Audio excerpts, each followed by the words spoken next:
What is up, everyone? Welcome back to another episode of Ruckus Wrastlin. I am Josh Maber, obviously here with my tag team partner in this journey, Justin Toner. How are we doing today, sir? Oh, I'm feeling good, baby. Well, I wish Adam Cole was feeling a little bit better, unfortunately. Yeah. Too soon. But yeah, I mean, a lot of stuff to go over, a lot of craziness in the world of wrestling. Never Big stops, which is weekend. always great. Well, let's jump right into it. You think you know him? That's right. I didn't say. I didn't miss say it. That's Nope. how it says now. Yeah. Adam Copeland, formerly known as Edge, because they can't use that anymore because that is Nope. copywritten, but not the Rated R Superstar, is all Surprisingly. elite.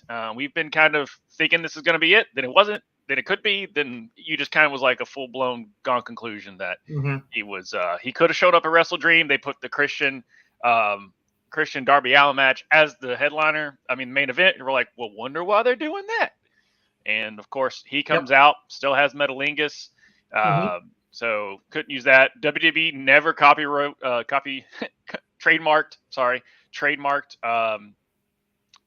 Rated R Superstar, so they can still call him that. But basically, it's Edge, but with AEW. I mean, that's literally what it is. They just can't say Edge anymore. Although he did trademark Ledge with Edge, all capitalized. We'll see how far legally that gets through. But he did put in to get that trademark. So, Justin, just kind of crazy.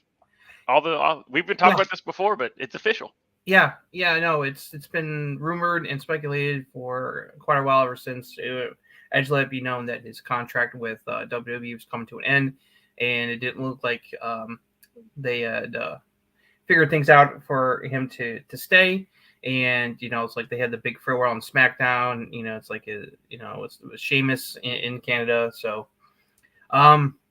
this is really fascinating. And a big deal. It's I was talking with my other friends about it. It's making me feel like it was back in the 80s and 90s when it's like the big name wrestlers would go back and forth between the big companies. It's like it's like you had, I mean, at one point or another, like, Dusty Rhodes, the Steiners, Ric Flair all spent time in WWE while WCW and NWA was still around. And, then the Monday Night Wars happened, and then it's like, a lot of people were jumping back and forth. It's like, the big ones with, like, Hogan, Macho Man, the Outsiders, and then, then Chris Jericho had enough, and he jumped over to WWE. And then, of course, the Radicals, Eddie Guerrero and Benoit and them. So it was just like, it's starting to feel that way with, the first domino was Cody going back to WWE after he helped kickstart AEW. And then Jade Cargill deciding to leave AEW and go over to WWE. And now we got a Hall of Famer in Adam Copeland deciding, you know what, I've done everything I've can in WWE. I want to do something different and get to work with people I've never worked with and stuff like that. And as he said in the press conference after the pay-per-view, it's like he's excited because it's like it feels fresh. It's like, and that totally makes sense. And it plus also helps that a lot of people that he's really close with are in AEW. It's like Christian, of course, being numero uno. Right. And then he's very close with FTR. They're bros. It's like, and he knows a lot of people there, and he's going to get to wrestle people that he's never wrestled before. Like right away, like Kenny Omega being like that. That's just Edge versus Kenny Omega. That's like dream match, check. Right. And just imagining him like wrestling like MJF and Adam Cole. I mean, and who would have thought we'd get this? We get that picture. Yeah, exactly. You never thought this. It's like, it's like Edge shaking hands with Kenny Omega on Dynamite. It's like, it's wild. It's nuts. No, this makes total sense for him. It wasn't about money, and it's like, it wasn't that like him and WWE had a falling out or anything, and he's made it just like with Jade leaving AEW. It's like there's no animosity there. It was more like, and as we found out, Tony said that for Jade it wasn't about the money. He gave her an offer that was even more than what she counter offered him. It's like, and she still decided to go to WWE because it was more about the opportunity and the exposure for her, and like Edge, it wasn't about money. It was about something new and different. It changes scenery and stuff to kind of like, kind of rejuvenate itself. And I'm totally fine with it. It's like, and people are happy. I'm so tired of this, like, WWE versus AEW section of the internet wrestling fandom. It's like, like saying like, how dare Edge go to AEW? He's like betrayed to WWE. It's like, get the fuck out of here. That shit. It's like, give me a break. It's like, and he called out that stuff too. It's like, and he said that, WWE is perfectly fine with it. It's like it's like, okay, good luck. And he said that a lot of people are happy for him, that, it's like all the way top. But the same thing happened with Jericho. It's like he talked to Vince, and Vince is like, hey, if that's what you want to do, go for it. Right. It's like it's not like, it's like some kind of like betrayal. It's him wanting to, freshen things up, get to do some new stuff, and work with people he's never got to work with. Not just AEW, but because of their relationship with New Japan. I mean, it's like getting to work with people from New Japan who's never wrestled before. That's also a huge thing. So it's and this is a big deal. It's really, this is a fun time, man, for wrestling. Yeah. It's like Jade Jumps to WWE, now Edge jumps to AEW. It's like it feels like the days of old, but it's also new, and it's exciting. Yeah, I'm really looking forward to seeing what he's going to do. Yeah. I mean, just kind of going over what he did during the media scrum, just to kind of highlight some of the things that he said. It was basically, WWE really didn't have anything else for him, which I understand. If you watch what WWE is doing right now, I mean, they're creating new stars and stuff like that, and just putting Edge, and they're really not, they're getting past what used to aggravate us as longtime wrestling fans, is you just have these stars that you have from former years, and you never built any new stars up, and you just have them come squash, and then it kills the momentum of like with Brock. Brock come in and just wrecking people just because like it's like ratings are down, I gotta press the Brock panic button, or bring back this legend, bring back that legend. It's like just keep what you got. And so now they're kind of going towards that, because I mean, with example of the most recent one was Trish Stratus. She got put out by Zoe Starks. I mean, typically that wouldn't have happened 5 years ago. No. They would have had Trish beat her down, and then we'd never see Trish again. Oh, yeah. Trish Zoe. It was like a dream feud. She came in, so not only does Becky look amazing by going over a legend like Trish, but also she helped elevate Zoe Stark at the same time. So it's a win-win. Right. That doesn't happen 5 years ago. Yeah. They would have and Cena's trying to do things. I mean, it's been mixed. Like what he tried to do with Austin Theory earlier this year at WrestleMania didn't exactly work. But like right now, like they're using Cena the right way, where it's like, he's the legend, and he's not like trying to like go from the title scene. He's dealing with a bloodline because they got history. It's like and now and we'll talk about it with the LA Knight situation. Pairing him and LA Knight together, that's just gold, because now the fans are just gonna eat that up, because they love both of them. So, it's really cool. And Edge, I will add. So I'm getting you. We can call him Edge. It doesn't matter. It's like you can still call him Edge. It's like, but anyway, he just recently talked about that. He's never wrestled at a Wrestle Kingdom, and said, brought up Okada and stuff. Right. I'm like, give me that yesterday. Yeah, like, really. Yeah, let's see if Edge can go for 30 minutes with Okada. Like, really, at 50 years old, young, can Edge still hang with those? I mean, we know he probably has it in him, but some other like scuttlebutt on there be like, well, he goes to AEW, he's going to get hurt. I'm like, he chose to go there. That's part of the business. People get hurt. Now, if you're Darby Allin, what the hell? But that's beside the point. That's just Darby's a whole nother bag. Darby's a whole nother bag. It's not like anyway. How did he ever just? He probably said, "Christian, I worry throw about me against the steps." I'm like, it's like I don't want him to either be in constant pain like Mick Foley is, or end up in a wheelchair like Dynamite Kid. Please, God, no. It's like the stuff he keeps doing makes me worried that that's what's going to happen to him. Yeah, so just chill out, Darby. Really? And then he also it was confirmed that in the "you think you know him," it doesn't say "you think you know me," it's "you think you know him," and that is Beth Phoenix saying that. So that they did confirm that. They did ask him about Beth, and he was saying, he basically kind of denied that she was. I think she's still doing some stuff involved with WWE because he basically kind of I denied think she's that. also still got some kind of contract in a relationship with WWE. So it's like you don't expect her to show up at AEW anytime soon. Right, but he basically.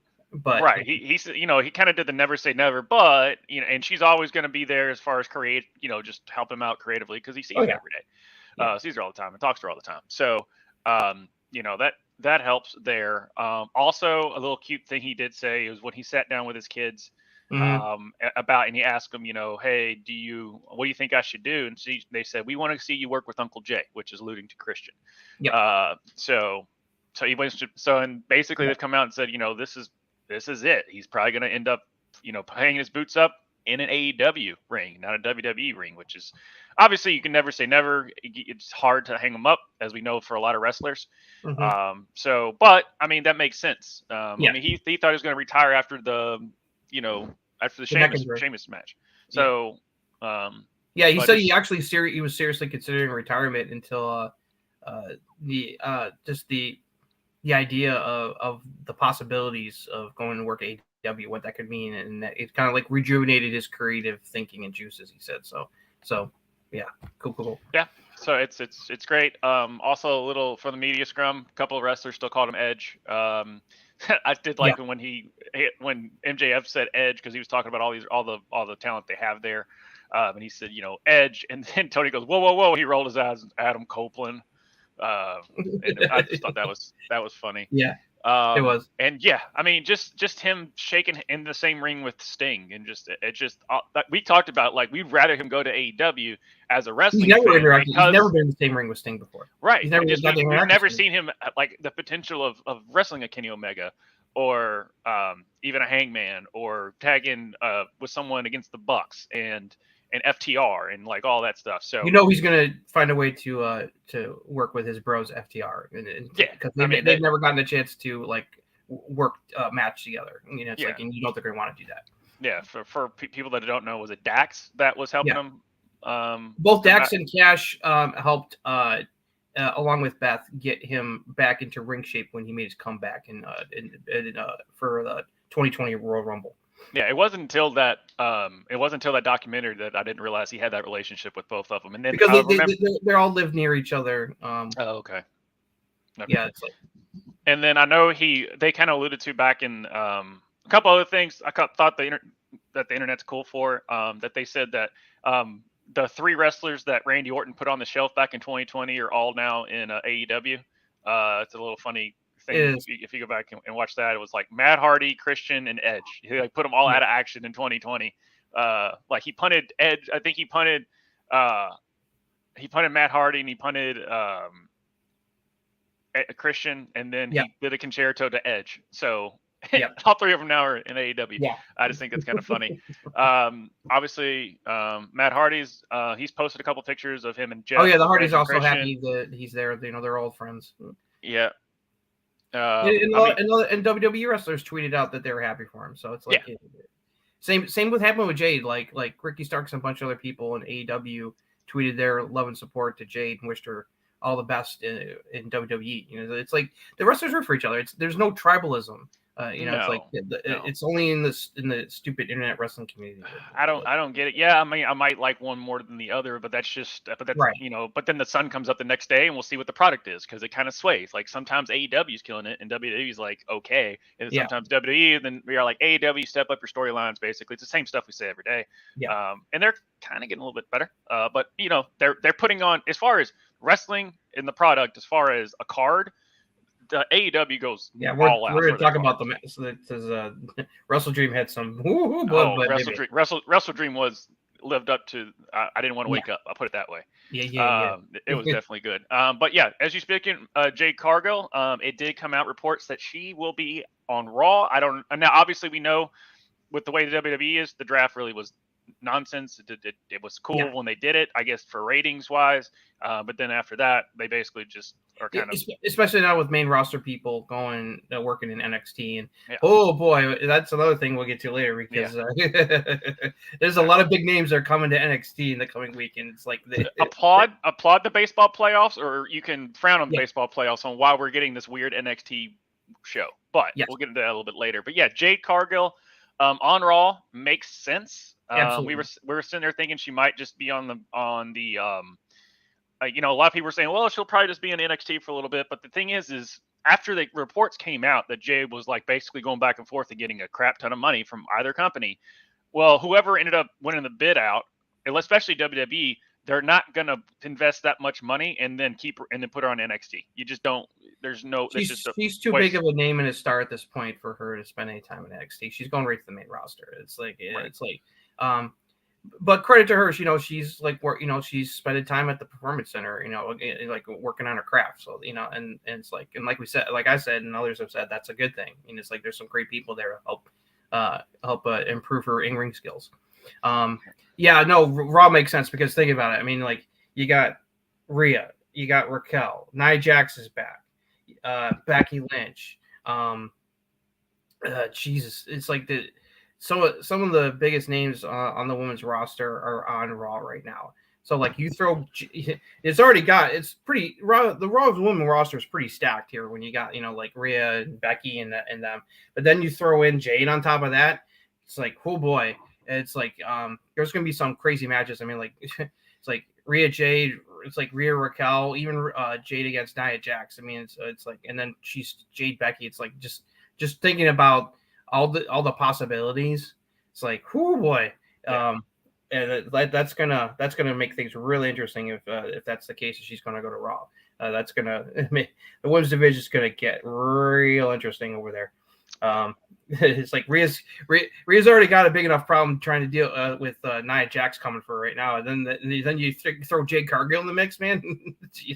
It's like everyone's gunning for Mammy, but it's like she's ready for it though. She's got the title, therefore she's got the target. Yep. So, I mean, target. That's how it works. You get the strap, you better watch your back. Mm-hmm. All right, enough of the corny rhymes that don't really work. Move on to the next one.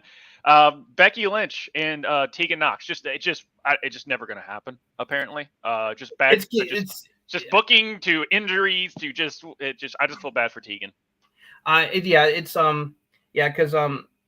Becky got because it was.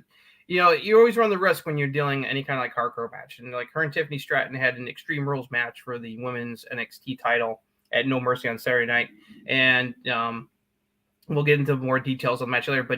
But during the match, she got a cut in her arm. It's pretty bad. Is like go to Becky's Instagram if you want to see the really gruesome up close picture of it before they put the 11 stitches in to seal it. Not pretty. No. Thankfully, it won't keep her out of action too long because, it sucks that her match with Tegan did not happen on Raw the other night, but they've rescheduled it for next week's Raw. So it's like that's unfortunate. It's like I'm eventually, hopefully, this won't hurt.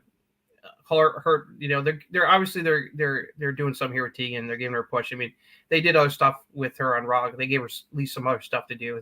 And we'll get into that when we talk about what happened on Raw. But it's just like, oh man, this is another roadblock. So Tegan she's always. I mean, it just seems like when she's got it, and then she blows out her knee, and then she gets and then they kind of were trying to do something with her, but then they ended up But basically, the last time she really had a decent thing was with her and Dakota in NXT, like that whole back and forth with them, and then after that, she got released. They brought her back, and then they finally like, all right, we need to do something with Tegan. She's a heck of a talent. And it just either they just put Natalya there for no reason, and then after that, then Becky ends up hurting or getting cut. At least the people, Triple H and the people creative realized that what, us putting Natty in that spot wasn't the best idea. So they're pivoting and going back with what they originally intended, which is a good thing. So. Any other news? It's kind of, the Edge was just a huge news itself. That's all the major stuff. I mean, the Edge being the biggest, Edge's debut in AEW is like pretty much biggest news outside of the 2 pay-per-views here. So I think that covers all the major news items. So let's get into it's got 2 big pay-per-views to go over here. You want to start with NXT or AEW?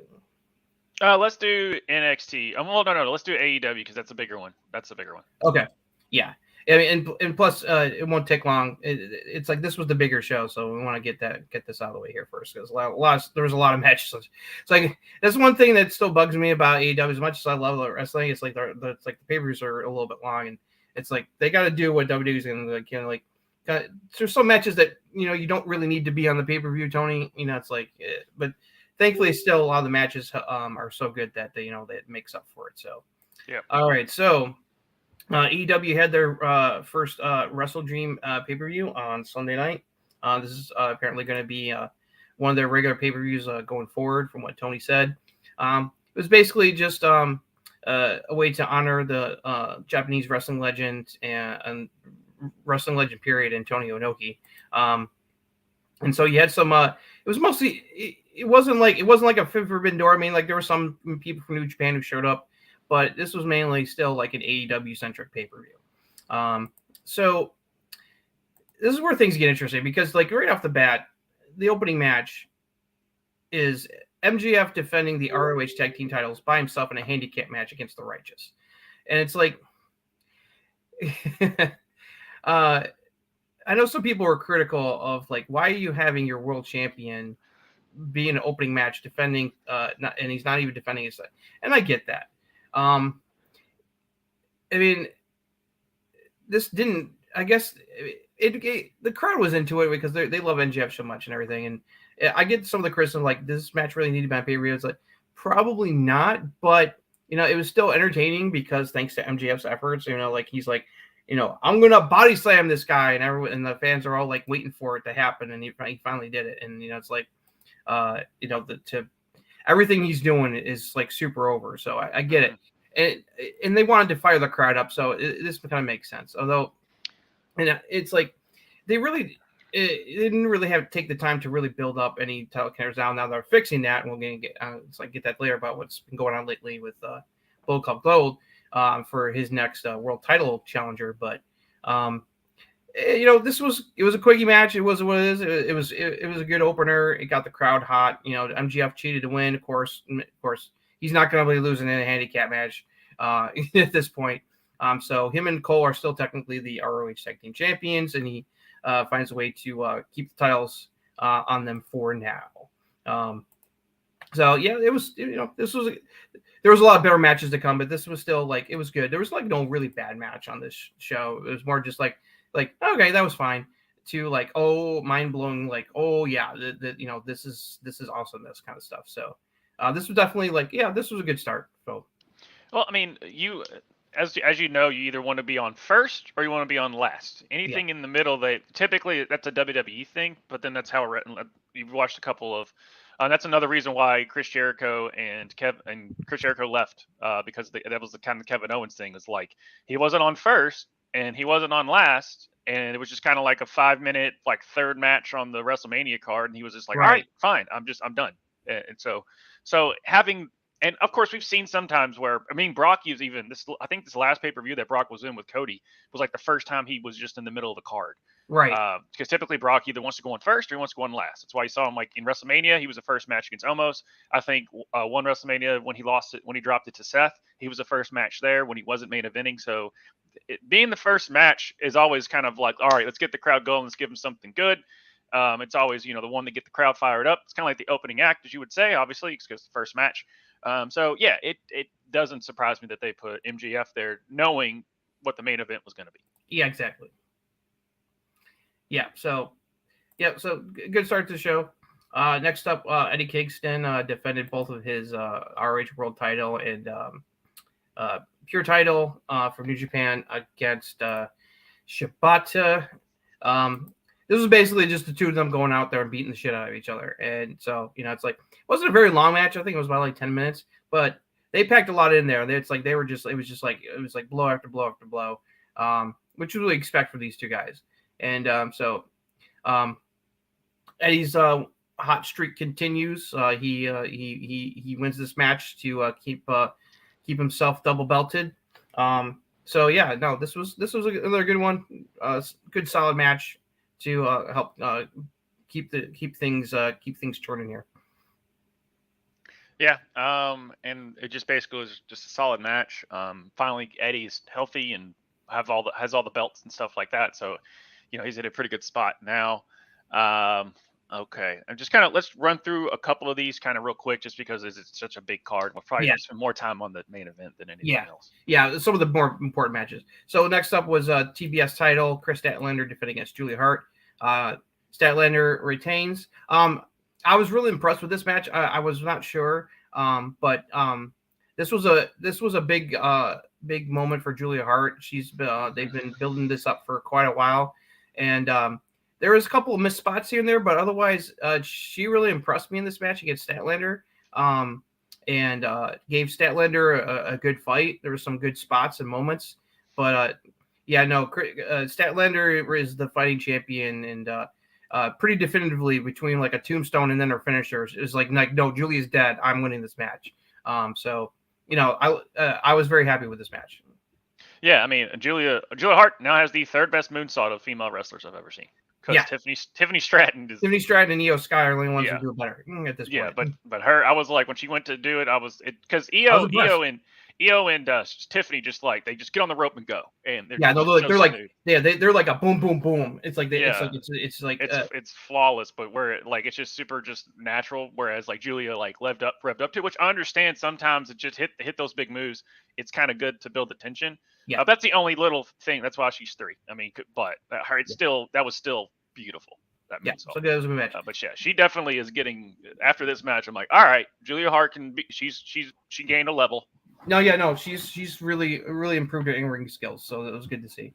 So next up, we had a 4-way tag team match. Winners would be able to get a future tag team title shot at any time was the wording. So we'll have to keep an eye on what exactly that's going to mean. If it's like a Money in the Bank thing or not, we'll find out. But it was the Guns versus Young Bucks versus Lucha Bros versus the new interesting team of Hook and Orange Cassidy. This is what you expect from the all these people involved. This was like tag team chaos personified, but it was a lot of fun. Surprisingly, the Bucks won this. I was not expecting them to win this, especially after it felt like they kind of like, okay, the trilogy between them and FTR, and that is like it's over. But I get unless they cash in their title shot after FTF loses, I don't know. We'll see. But looks like we're gonna get FTR Bucks round 4 in the near future potentially. Interesting decision. I would have. I don't know. I haven't seen them really take on the Lucha Brothers. I kind of would have preferred if the Lucha Brothers had won this match. Honestly, I was one Lucha Bros just for the match. I mean, Bill's gonna be Lucha Bros really good. FTR really good. Go have at it. So the Bucks, at least you can do a decent mouthing back and forth. Back and forth that. Hook and Orange, it's just they're baby faces.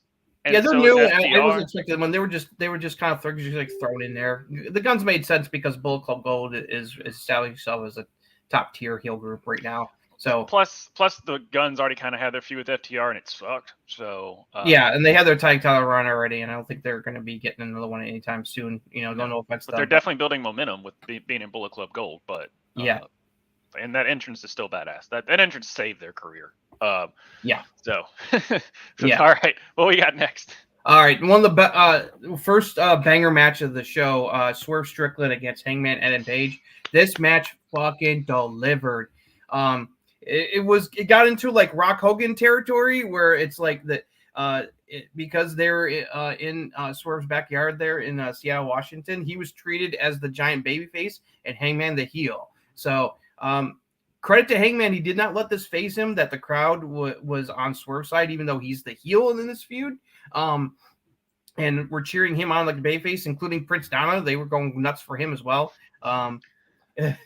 So this match effing delivered. Holy cow. These two went out and went all out.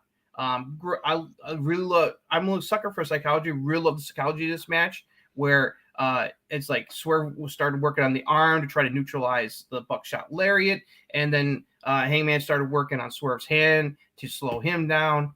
Some really great spots, especially where he finally gets the buckshot lariat, but because of he sells that the arm, and so he doesn't pin right away. And then when he finally pins it, Prince Donna is able to get Swerve's from the ropes in order to save the match. And that it's like And that ended up leading to the finish there, where the ref was distracted trying to get down on the leave ringside because he caught him doing the shenanigans, which the fans booed. You know, it's like they did not like the ref tossing Nana out. So while the ref was trying to get down on the leave ringside, Hangman went for another buckshot, but he ran right into a blast to the head from Prince Nana's little headgear, courtesy of Swerve. And then Swerve followed it up with his finisher and won the match as he should have. This was great. This is a big win for Swerve. Probably his biggest win in his AEW career outside of being tag team champions with Keith Lee there. Hopefully this is going to lead to bigger and better things for him. Credit to Hangman for putting him over in a hell of a match here. It's a big thumbs up. Yeah, that freaking stomp on the apron. It was brutal. So good. But yeah, we've been wanting this for Swerve. I mean, he had the momentum, and then they just randomly released him. But back when those random releases happened, with WWE, and I don't know what was going on with their decisions on releasing some of the guys they did. They really blew it. It's like that Swerve could have been a big star for them, and it's like because like his time in NXT, especially with Hit Row, was like fucking gold. And then when they got the main roster, they completely flushed it down the toilet. Thanks a lot, Vince. But and the way that we thought he was gonna, they could have just never put him over on Orange Cassidy, which made no sense, and then Mox getting it, so that was kind of a bad booking decision that we just didn't understand. But then they get in this feud with Hangman. I'm like, okay, if I wish he had the title, that would have made it put a little bit more, oomph to the feud. But it was basically like Swerve saying that, no, I'm here. This is his coming out party. Yeah. This was perfect. So this definitely, now you're like, all right, Swerve's here. And we knew he obviously had all the tools, the gravitas, all that. He has it that you would want. We just needed to, pull the trigger on taking the next step, and this definitely proved that Swerve's here. And they asked him during the media scrum, and I think it's true that he'll be our first. He probably will be the first African American AEW champion. Hopefully, that's my prediction. I mean, hopefully, I want it to happen yesterday, but I mean, obviously, he's just not there, right? As far as storyline wise, I mean, where they have him right now. Yeah. All right. So next is a match that is basically like a filler match. After that match, Ricky Starks against Wheeler Yuta. Ricky Starks won, as he should have, because it's like he deserves the he's getting right now. He's doing some great heel work. This is one of those matches that didn't need to be on the show. It was like quickly thrown together just as way like we need another match on the show.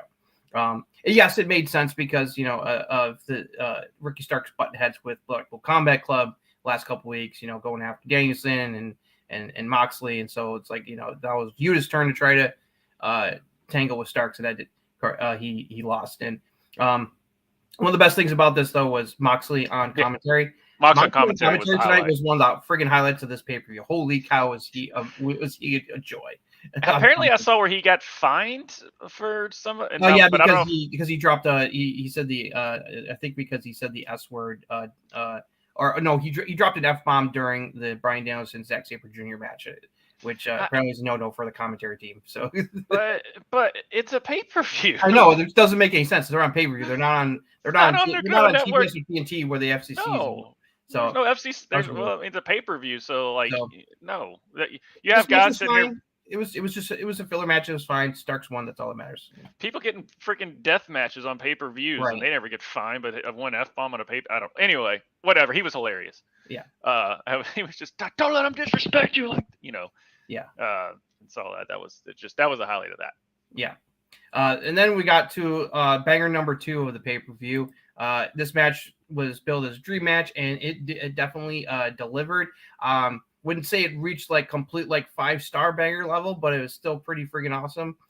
Bryan Danielson against Zack Sabre Jr. of New Japan. These guys went all out and did their thing, man. These guys are amazing to watch. Just like the mind games they were playing, where it's like they would do something just to make one guy do one thing to sucker him in to do another. It's like there was it's like these guys were playing chess in the ring, and it was really fun to watch. And especially like the one sequence where they're just like counter for counter, counter for counter, counter for counter. It's just I was just like it's like give me more. This was incredible. It took not one but two Busaiku knees to put Zack Sabre Jr. down for Bryan Danielson to win this match. But this thing between them is not over, and they made it clear, especially because number one, after the match, Danielson offered to shake his hand, and Zack Sabre Jr. did not, and just walked out to, of course, massive heat. Totally expected that. But between some video packages, they both made it clear that they're not satisfied, and they're going to do a rematch at some point. So hell yeah to that rematch. This match definitely was one of the ones that was looked forward to, and it delivered in spades. So yeah. Sometimes a technical match, depending on how it's done, can be boring sometimes. Yes. But we're like, all right, it's Danielson, who's probably the best technical wrestler in the past 20 years. Yeah. And Zack Sabre Jr., I've watched a handful of his matches, obviously, because he's more over in New Japan, so I don't really see him a whole lot. Plus, a lot of the New Japan, it's like if you see one match, hey, this next match coming up, it's going to be the same thing. So you really don't see it's really the pay-per-views that you really get more of, their talent coming out. And so when Daniel was like, I want to be with Zack Sabre, I was like, all right.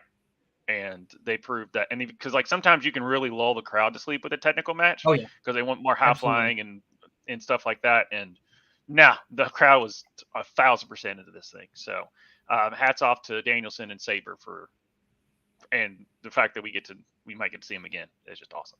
So. This was awesomeness. Then we got into another. This match that was not as banger level as like Hangman Swerve or that match, but this match definitely also delivered the goods. 6-man tag. Kenny Omega joining forces with old rival Chris Jericho, along with Omega's bro Chacho Ibushi from New Japan, to take on the Don Callis family of Will Ospreay, Sammy Guevara, and Inosuke Takeshita. Yeah, no, these guys went all out. This was a lot of fun. Really a lot of good stuff, lots of good spots. Great finish too, where it's like there's some cool moments like Jericho going to try to do the juice effect on Sammy, but Ospreay takes the bullet for him and gets knocked silly instead.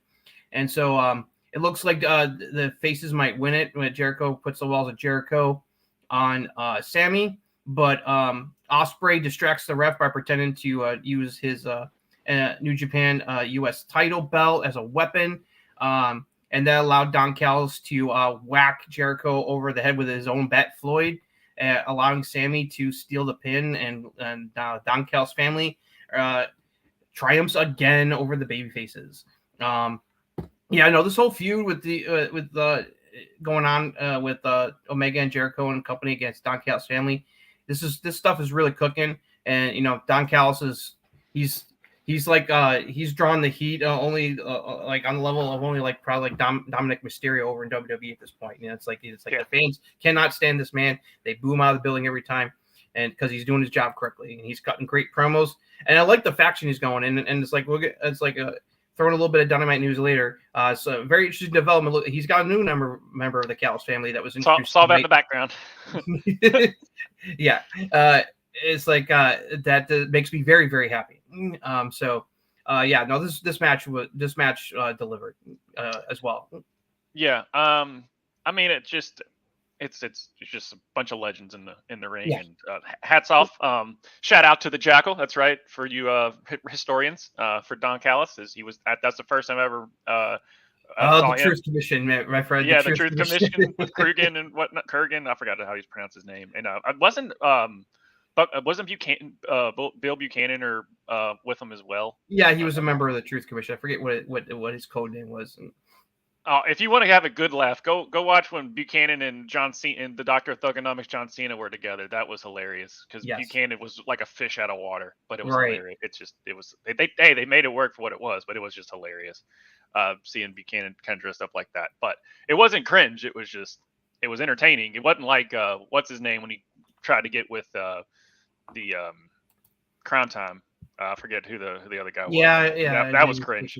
But anyway, but yeah, no, it was Don Callis is, if you want, it's just hard for him to be babyface because he's such a good, he's the Paul Heyman of AEW basically. He's not at that level, but that's what he basically is. Mm-hmm. Yeah, no. This is more good stuff. All right, so and then an integral task of being wedged before the big main event, but these two tag teams delivered in a tough spot on the card. FTR defending the AEW World Tag Team titles against Aussie Open. Excellent match. Wouldn't call it like banger compared to some of the other stuff on the card, but it was still really damn good. Unfortunately, one half of Aussie Open apparently broke his, I think it's like his wrist, I think. So he got injured late in the match and kind of like disappeared. And then after that, they went to the finish with FTR doing a super version of the Shatter Machine in order to retain. It sucks for Aussie Open. Aussie Open is a really talented tag team. Really like their work. So this. Not like mind-blowingly good, but still an excellent match between two great tag teams. I was kind of hoping Aussie Open would go over, but no time will come. I think so. They had the ROH tag titles that they were the ones that lost the ROH tag titles to Cole and MJF. So I think it's unfortunate. It's going to be a bit because now one half of the team is out injured. So yeah. But still good match. And then of course the big main event where all kinds of stuff went down. 2 out of 3 falls for the TNT Championship. Christian defending against Darby Allin.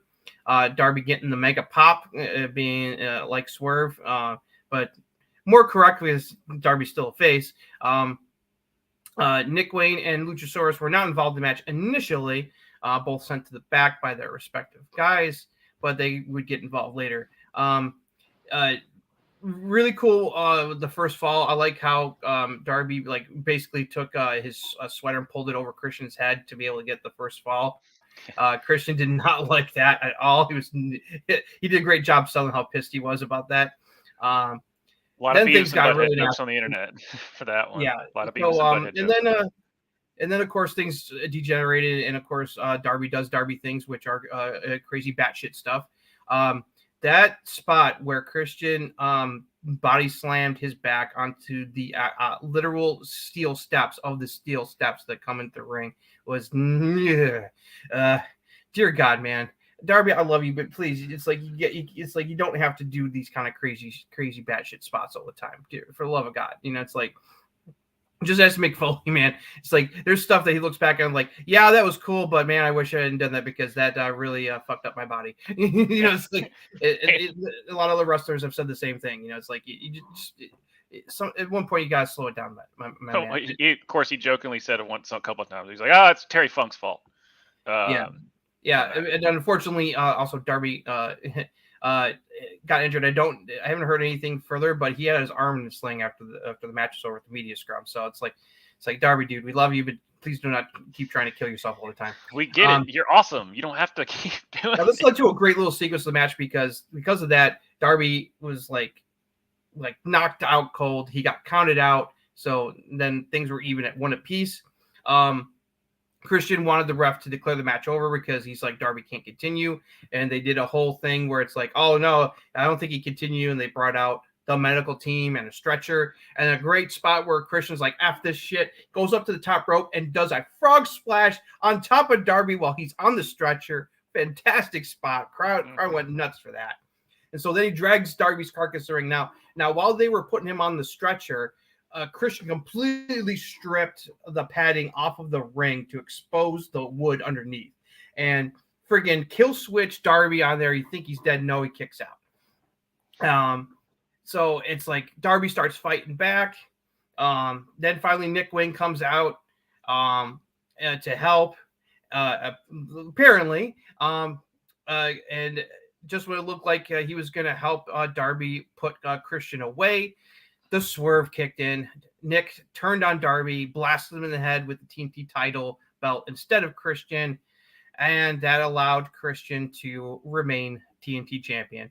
Some people predicted this. I didn't really see it coming, but I guess it kind of makes sense. It's like he's warping young people's minds. He tried to do that with Jungle Boy, and now apparently he's got Nick Wayne into his cult, just like Luchasaurus. This match was a great main event, the way to cap off the pay-per-view. So really enjoyed the match. A lot of good stuff. Still kind of like not completely sold on Nick Wayne going heel so quickly in his career. We'll see where that goes, but it's what happened afterwards that definitely made up for it. So the two of them start beating on Darby some more after the match, much to Mrs. Wayne's dismay. She's not happy with her son's actions. I love how they showed her reaction, the crowd going, no! Then Sting arrived to help his buddy Darby out to make the save, but then Luchasaurus arrived to put the numbers game back into the heels side, and it was a 3-on-1 beatdown of Sting. Christian looked to put Sting on the shelf for a while with a concerto, and that's when the man formerly known as Edge, Adam Copeland, arrived to a gigantic, massive pop. Fans went and lost their shit, literally, especially that he came out to his theme music that he's known for. He comes down. Christian is like sells it great, where he's like. What? He's seen a ghost. Yeah, he's dumbfounded. And he tells Luchasaurus and Nick Wayne to back off because he thinks that he's like on his side. He offers the chair to Edge to take out Sting. Edge plays along, but nope. He's still babyface, and he takes the chair to Luchasaurus, Nick Wayne, spears Luchasaurus, and sends the Team Christian running. Helps Darby and Sting up, shakes their hand. Fans love it. Christian is, of course, not happy that his old bro Chacho is not on his side, so we're going to be very to see where that's going to go. This main event and then the Edge's arrival, all well done by AEW to end the show. Fantastic stuff. Yeah, and apparently Darby helped film the little vignette. Of him driving the car. Yeah. He told a great story about how he told Darby about the idea, and Darby's he's like, Seattle. You're like, where can we go to do this? And Darby's like, no, I got you. And so they went to went to some pretty seedy places apparently. Yeah. And they literally did it guerrilla style, where he's hanging on the car filming the whole thing while someone else was driving. It's just wild stuff. Yeah, but no, I mean, it's all good stuff. Christian still is at the top of his game right now. Yeah, his heel even in the media scrum. I mean, if you can go back and watch one where he was just this one guy asked him a question about if he knows Nick Wayne. He was like, no, I don't know Nick Wayne. And then he asked him something, I forgot exactly, and he was just he's like, have you ever wrestled? And he was like, no. He goes, well, you probably would have sucked though. So. Or something like that. So I mean, he was just giving back to he was doing crazy stuff with still talking trash to the media, staying in character. So and then he was saying, the TNT title is the best, I've because of me. He's like, this is the main title. I don't care if you're the world champion. TNT title is the biggest title in AEW because of me. I'm the reason. And it was so if you can, go back, watch the media scrum, at least with the Christian comments, especially the little hammer that he threw. I think it was Dave Meltzer's co-host that he basically talked crap to. Oh yeah, he ripped him. He ripped him a new ass. Yeah, so it was pretty good. But yeah, no, all in all, Wrestledream, like I said, AEW, they always deliver. Now, granted, like you said, the builds may not be the best, but the in-ring work usually delivers, and it certainly delivered. A couple of really. 2 banger matches and a couple of really excellent matches makes this a big thumbs up show for sure. Yeah, definitely 4.5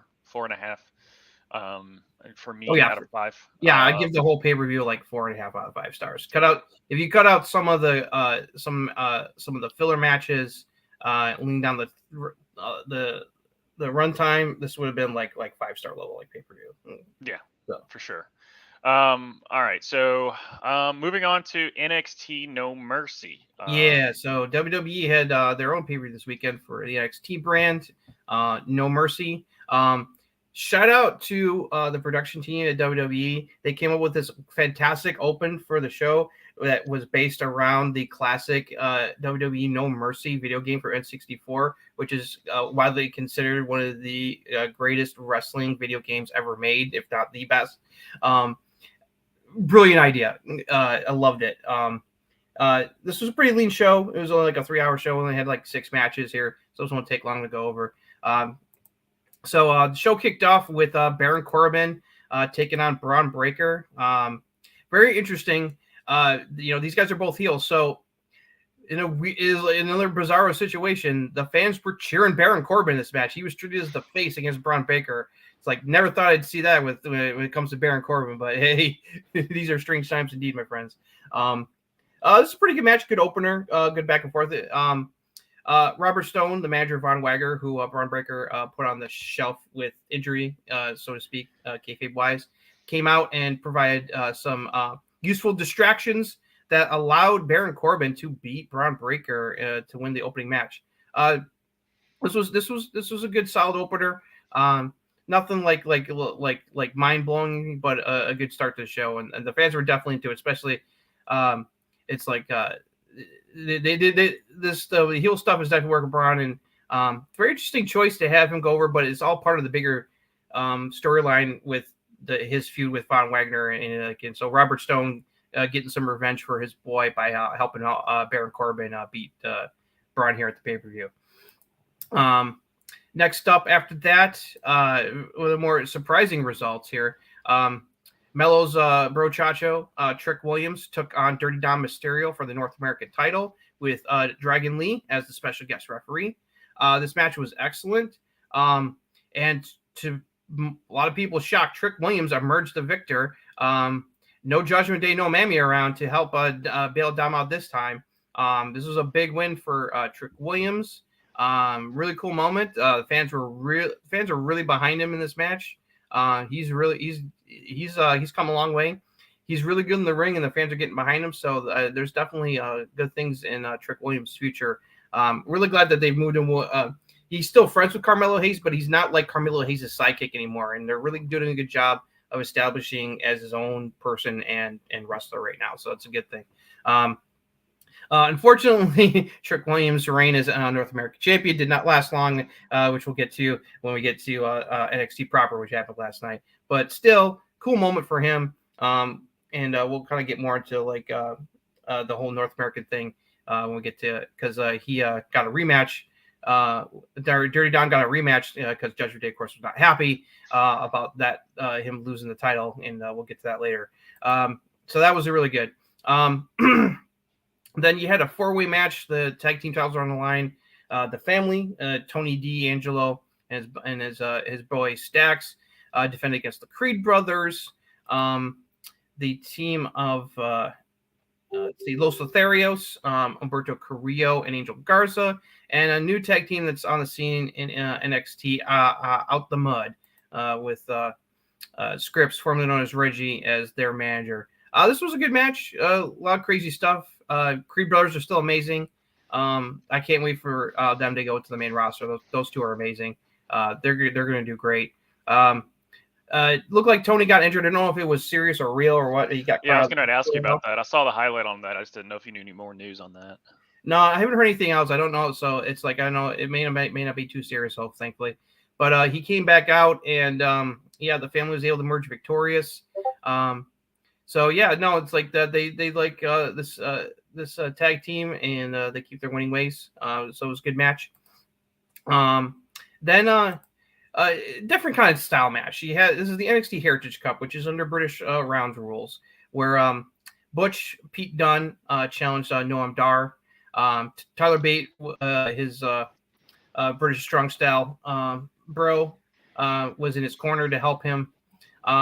This is a very different kind of match. It's like British rounds rules are a little different.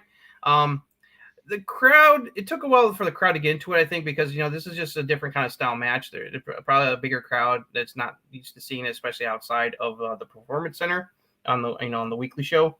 But they were getting into it later in the match, especially when it was like one fall each, because it's basically it's like 2 out of 3 falls with 5 rounds.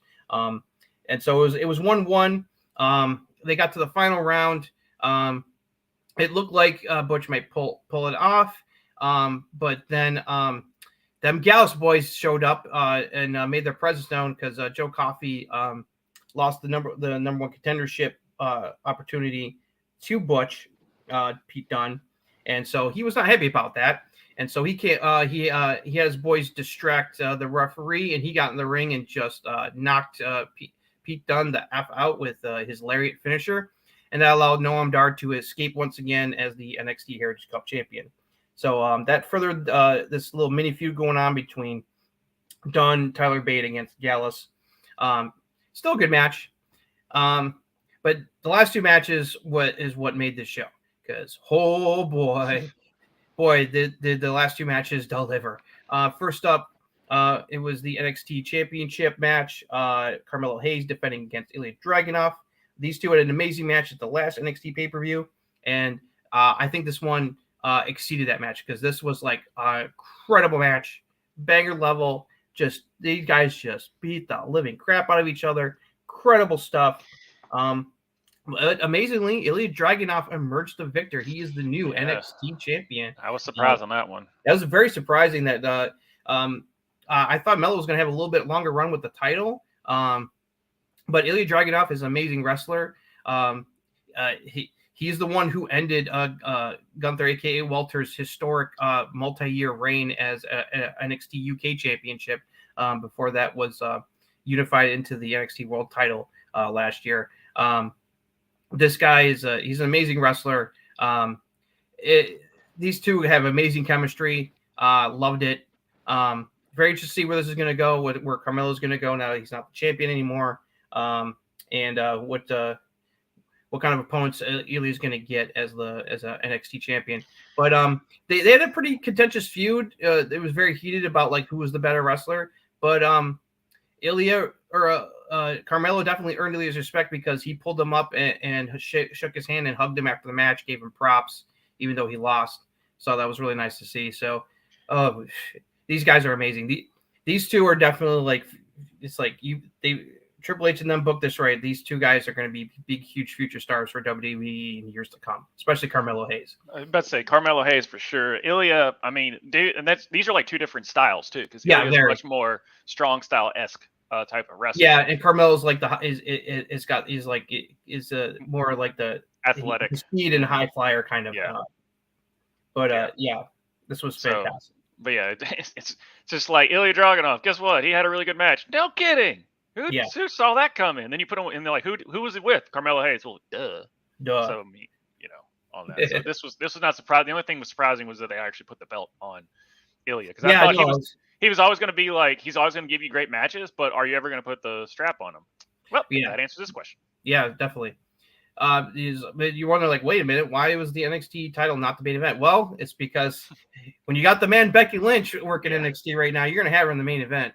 And so the NXT Women's Championship match was the main event as Becky Lynch defended against Tiffany Stratton, who she took the title from, in an Extreme Rules match. And this match also fucking delivered. Oh my God. I shared it with Josh.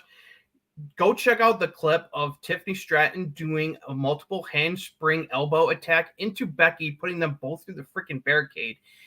Un-effing believable. It's like, Becky emerged victorious in this match. She's not going to be losing the NXT title just yet. But between their first match and this match, it is clear Tiffany Stratton has got it. She's going to be amazing when she gets moved up to Raw or SmackDown. She is absolutely incredible in the ring. Her athleticism, it's like her personality is getting there. It's like she cuts decent promos, but it's like, her in-ring work is absolutely incredible at this point. Her moonsault is one, like we talked about. Her the way she does her moonsault is one of the smoothest in women's wrestling. These two beat the living crap out of each other. It's like it took Becky doing the manhandle slam on a bunch of chairs to put Tiffany away. So it's like lots of crazy spots in this. So the fans loved it. Definitely one of the highlights of the weekend. It's like, yeah, it's like as much as we had, AEW definitely has bangers, but NXT, the Mello Dragunov and then Becky Tiffany matches fucking delivered and put this NXT pay-per-view into the definite thumbs up column. Sure. A couple of things on the highlights that I saw. One, if you kind of go back, someone tweeted out and they kind of pointed out the Swanton spot that Tiffany Stratton did on the table. If you look, Becky actually like grabs her arm to protect her a little bit that way her momentum doesn't keep going and she ends up maybe getting hurt. So that's when they said pro wrestling, Exhibit A. That's pro wrestling. Yeah. Because they do try and protect themselves on also doing that. When she did that hamstring elbow move, my jaw went. Yeah, when you show me that clip, I'm like, I had to send that to you as soon as that was clipped. It's like, dude, check this out. That clip alone, when you sent that to me, I was like, okay, Tiffany, okay, I'll watch Tiffany Stratton matches from now on. Okay, you got me. I'm sold. Another thing, I can't wait for Tiffany and Charlotte to come face to face and people just do the Spider-Man meme. Because that's pretty much what those two are kind of basically. They're two blonde-haired, very good-looking female wrestlers that both are just amazing in the ring. Amazing athletes. I mean, it's like people have their criticisms, Charlotte, but it's like Charlotte is an amazing athlete. It's like, and she always brings it in the ring. It's like some people are annoyed about how she's always constantly pushed, but of course, I mean, she's the daughter of Ric Flair. What do you expect? And not only that, she's a damn good effing wrestler on top of that. So it's like. I get tired of the Charlotte hate sometimes online. It's more of the fact that they just keep putting the belt on her every 2 seconds, and it's just kind of like you don't have to keep doing that. That's the only annoying thing. It's not the fact that she and we've talked about it, like the little things about sometimes you just she's got what she has in her, and then you just feel like she's just half-assing it a couple times. So that's the only like minor complaint, but it's Charlotte like. Yeah, and I want to give a shout out to one of our old shows that's no longer around, Strong Style on John Ruckus Outlaw Nation YouTube channel. Aaron Turner, one of the former co-hosts of that show, was singing Tiffany Stratton's praises like a year ago, long before I got on the bandwagon. And boy, was he right, because he said like a year ago, like keep an eye on Tiffany Stratton. She's going to be she's got star potential, and she's achieving that potential. She's not even on NXT yet. This feud with Becky has done wonders to elevate her profile and show how damn good she is. Becky emerged victorious, but Tiffany looked amazing even in defeat. So, and that's what you want in this kind of a situation. And a little fun fact I didn't know. She apparently is in a relationship with Kaiser. I did not know that. I didn't know that either. Huh. Yeah, apparently, according to her Wikipedia page, because I was just looking at seeing like where did she come from? Like after this match, I was like, all right, I got to look into seeing Also dig into before her, we move on to SmackDown and Raw stuff. I just want to say, Becky is on a roll, man. I mean, between that cage match she had with Trish Stratus and this match, this Extreme Rules match with Tiffany, Becky's fucking killing it right now. Yeah, it's like it's proven why she's one of the she's one of the best. Period. Would you say she's the man right now? Yeah, absolutely. This is why this is why I love her, and I've been a fan of hers for quite a while. She's bringing it in the ring, and she's helping put people over like there's no business.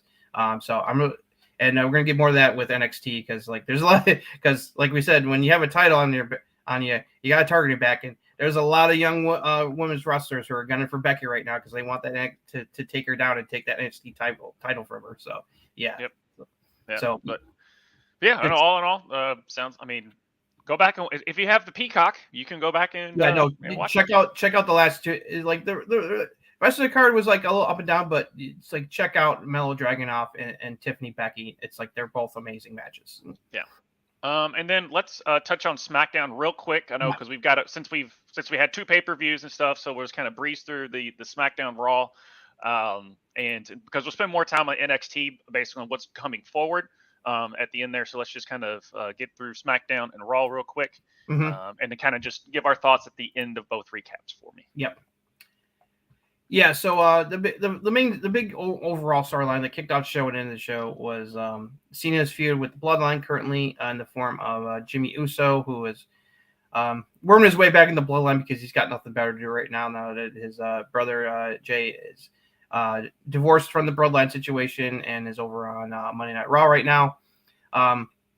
Him and Solo trying to keep things down while the Tribal Chief is off on his vacation, wherever the hell he is currently. And so they took out AJ Styles, who was going to be his partner for the tag match against the two of them at Fastlane.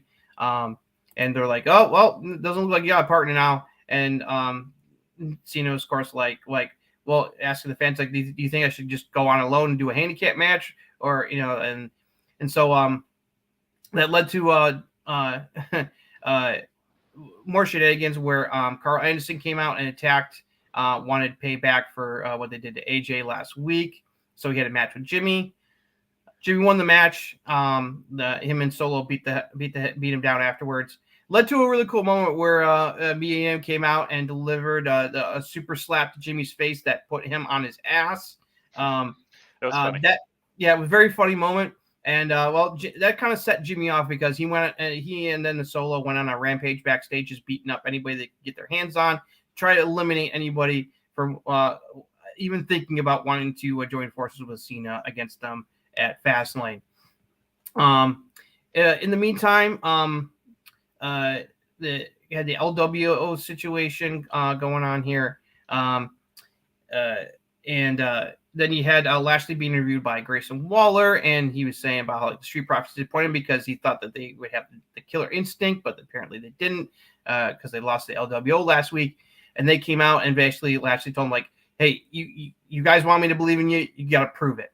And so that led to the Street Profits fully embracing their heel side at this point, and delivering a beatdown on who was it that they attacked? Was it the LW again, or was it somebody else? It was LWO. It was the LWO. Yeah, they attacked the LWO and beat them down to boos. And so it's like, the fans have, it's like the heel turn is starting to work. The fans have turned on the Street Profits now that they are embracing the dark side as Lashley wanted them to. So now he is pleased. Let's see what else here. Pretty Deadly. Oh. Another great friggin' skit from Pretty Deadly. Where like the doctor's like, come on, you're not injured anymore, and they're doing everything they can to make it look like he was still he still needed recovery time until they were like, oh my god, he's healed, it's a miracle, right? Just more gold from Pretty Deadly. These skits are great way to give them something to do before they get back into the ring. I love these guys. Yep. And then pretty much the only thing I can think of was the main event stuff that we got. The other big match was Io Sky defended the WWE Women's title against Asuka, and that was a hell of a match. That was the week before. Yeah, it was the week before, I thought. No, it was Bayley against Charlotte. Yeah, and Charlotte ran down Bayley like you're one of the horsewomen, and look at you now. It's like you're playing second fiddle to these two, to Io, letting her have the title. It's like, what happened to you, Bayley? It's like so Charlotte really like ripped into Bayley so they had a match. Charlotte won, and then when Damage Control decided to get payback and try to do a 3-on-1 beatdown, Asuka of all people came out to give Charlotte some backup. She ranted at Bayley in Japanese. Now, of course, Bayley doesn't apparently speak Japanese. I don't know if she really does, but in character, she does not. And she thought that Asuka basically wanted into the title picture. And so Bayley's like, okay, fine. Both you and Charlotte can get your shots at Io. There'll be a triple threat match at Fastlane for the women's title. Io didn't really appreciate that. And a funny moment where she's like, that's not what she said. Right. Because it's like Io's Japanese. She knows what Asuka was saying. Asuka was not asking for the title shot right now. But so that's another little brick in the potential breakup down the line of Damage Control with Bayley once again overstepping her bounds and putting Io into a situation that she didn't want to be in, having to defend the title in a triple threat match at the pay-per-view. That was some really funny stuff. So it's like I cracked up so hard, but he was like, "That's not what she said." Ed Bailey. Right. So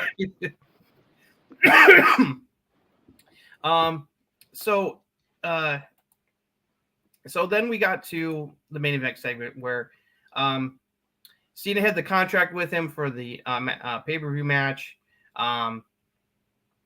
Bloodlight came out the globe that no one wants to team with you. No one wants to help you. We're going to destroy you at the pay-per-view. So they got into a fight. They attacked Cena. They put him on top of the announce table. And Solo, there was a cool moment where Jimmy was going to do it, but Solo's like, no, let me finish Cena. And so he goes up to the top rope and just before he can try to do a Superfly splash and put Cena through the table, LA Knight arrives to massive pop. He makes the save, and he and Cena fend off the bloodline. Fans love loving this. I love Cena's. Cena does a great job with it. He's like he hams it up so bad. It's like, so weird because you watch him do that so cheesy, and then you'll see some of it, like him, and like how good of an actor he is in like Peacemaker, and you're just like, wait a minute, you don't.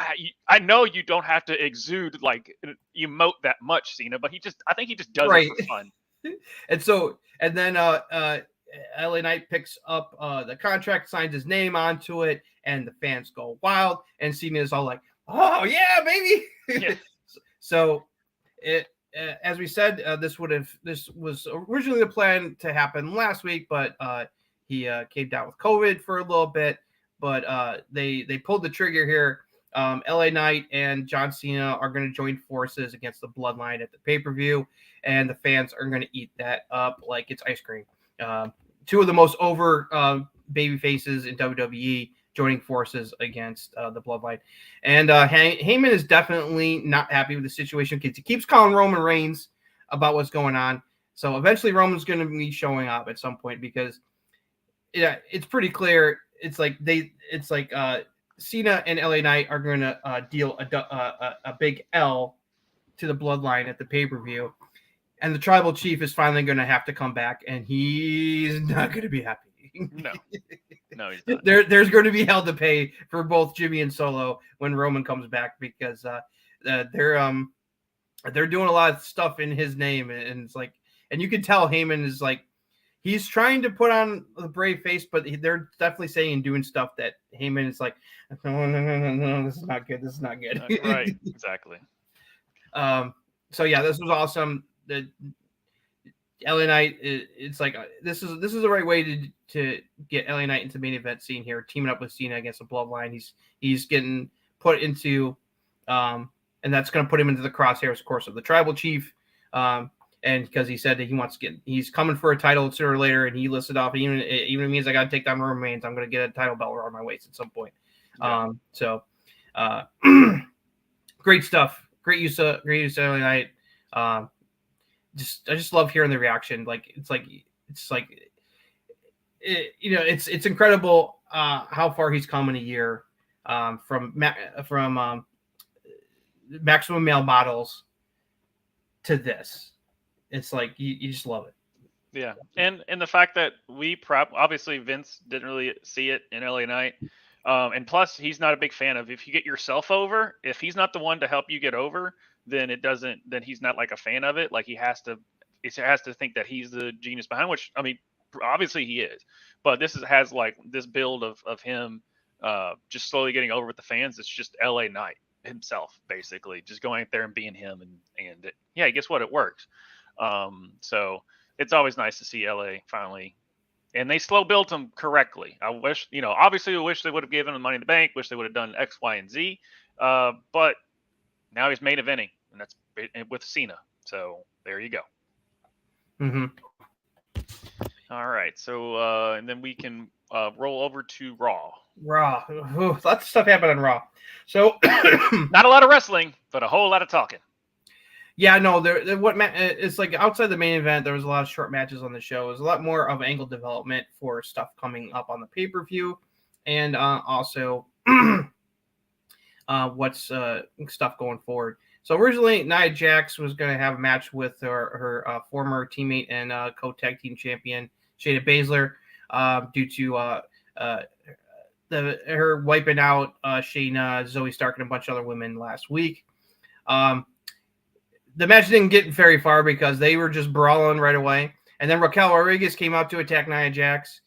And then Rhea Ripley arrived to finally get payback on Nia Jax, and the fans went crazy for Rhea. It's like that's why I'm like it's like she's not long for the bloodline, man. It's like they gotta have her turn face. You mean Judgment Day? Yeah, leave Judgment Day. I'm sorry. Because she is so over right now. Fans love her, and she's killing it right now with both in the ring and with her promo work. So there was a just massive Donnybrook in the women's division to kick off the show. So Rhea is finally back from the little mini vacay due to the Nia Jax attack. And then it led to after the order was restored, she brought Judgment Day out, sans Finn Balor, who was not there that evening. He would be back later on NXT for Dominic Mysterio. But she basically chewed out everybody for what's been going on while she's been away. The infighting, and also Dom losing the North American title to Trick Williams at No Mercy, and basically said that I've got you a rematch for the title booked for tomorrow night in NXT, and you better win, because if you don't bother coming home. And I went, ooh. Right. So it's like Rhea was laying down the law, man. Taking the reins of the group. So let's see. Next up, we had Imperium, Kaiser, and Giovanni taking on Alpha Academy. Imperium got the win.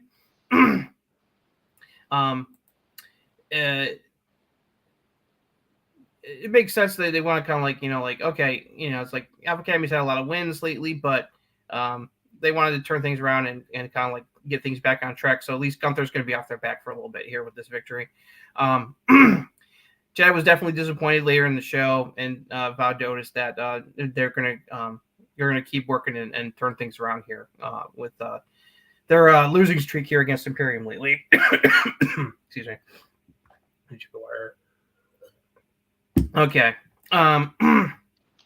Now, because like we said earlier, because of the cut on her arm, Becky was not cleared to compete on Raw, and so her match with Tegan Nox it's been delayed till next week. Adam Pearce, they did a skit where Adam Pearce explained this to Tegan, and then Chelsea Green of all people came in to rag on Tegan, and so Tegan challenged her to a match, which they had. Things were not looking good because, of course, Piper Niven is in Chelsea's corner, her World Women's Tag Team Champion partner. But then, surprisingly, Natalya, of all people, came out to provide some backup for Tegan Nox, which allowed her to take Chelsea out.